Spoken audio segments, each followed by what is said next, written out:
So I was always keen on aerobatics right from the outset, right from when I first learned to fly.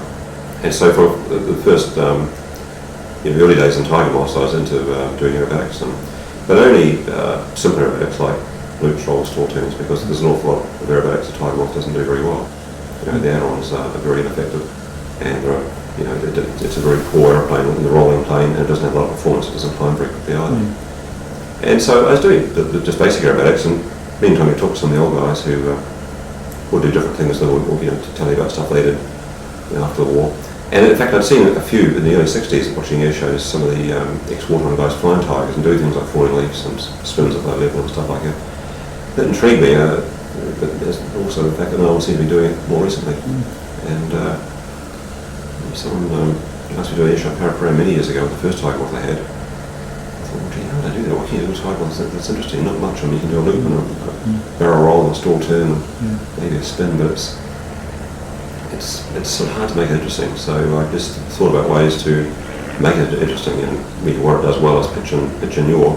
Does it all very well, so just try and develop a routine that involves a lot of pitching and yawing, and also saves energy, or saves, you've got a lot of energy to start with, so how do you maximise the use of that?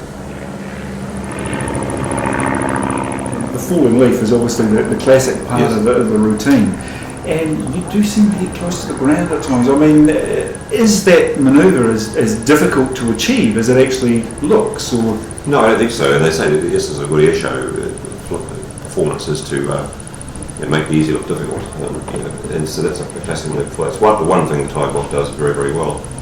And it looks like it's about to enter a spin as it comes down, but of course, all you're using is stick and rudder to do that. And for 99.9% of the time, you've got anti-spin controls. In other words, the nanosecond starts to brake to the left, you've got full right rudder in there. So the spin can't develop, and so it's very controlled, very visual. And it doesn't look like that because it's easy to manage it.